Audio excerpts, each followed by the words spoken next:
পাহাড়পুর বৌদ্ধবিহার, যা সোমপুর বৌদ্ধবিহার নামেও পরিচিত। নওগাঁ জেলার বদলগাছি উপজেলায় পাহাড়পুর গ্রামে এটি অবস্থিত। আমি আজকে আছি সেই পাহাড়পুর বৌদ্ধবিহারে, যেটা নওগাঁর ঐতিহ্য।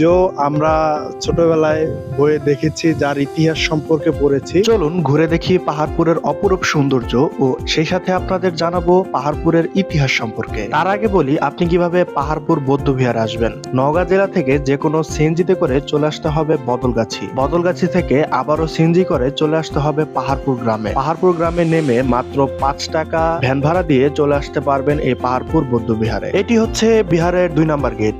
2 নম্বর গেট থেকে সংগ্রহ করতে হবে ভিতরে যাওয়ার টিকিট।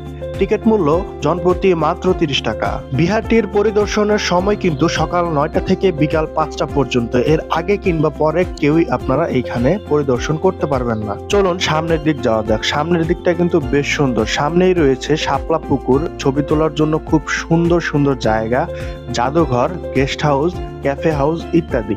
সামনে যে জায়গাটি দেখতে পাচ্ছেন, এইখানকার দৃশ্য সকলকেই মন আকৃষ্ট করে। এখানকার সুন্দর মনোরম পরিবেশ ও সাজানো গোছানো ডেকোরেশন পর্যটকদের দৃষ্টি আকর্ষণ করে অতি সহজেই। এর পাশেই রয়েছে একটি ছোট্ট রেস্ট হাউস।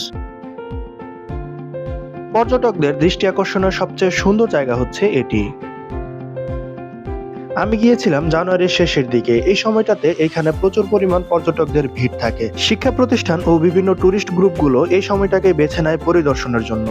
শুধু বাংলাদেশ নয়, চায়না, কোরিয়া, জাপানের মতো বিভিন্ন দেশ থেকে বৌদ্ধ ধর্মের লোকজন এখানে আসে এই বিহার পরিদর্শনের জন্য প্রতিনিয়তই। পর্যটকদের উদ্দেশ্যে একটি কথা বলি, বিভিন্ন পরিদর্শনের স্থানগুলোতে এমন হয়ে থাকে যে তাদের নির্দিষ্ট ক্যান্টিন অথবা ক্যাফে ছাড়া আপনি লাঞ্চ করতে পারবেন না, মানে বাইরে থেকে খাবার এনে ভিতরে লাঞ্চ করতে পারবেন না, এরকম একটা ব্যাপার থাকে।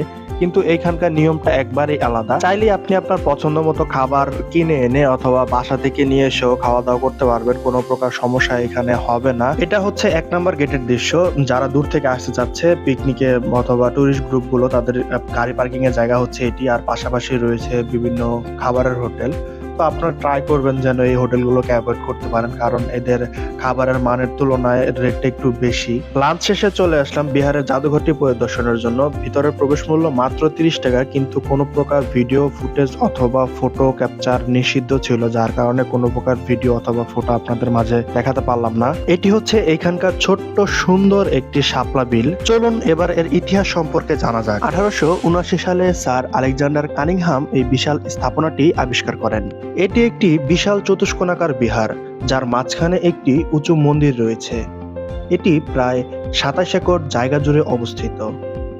এখানে প্রায় 177টি ভিক্ষু কক্ষ বা ছোট কক্ষ ছিল, যা বৌদ্ধ ভিক্ষুকদের বাসস্থান ও শিক্ষাকেন্দ্র হিসেবে ব্যবহৃত হতো। তবে 13 শতকের দিকে এটি ধ্বংসপ্রাপ্ত হয়।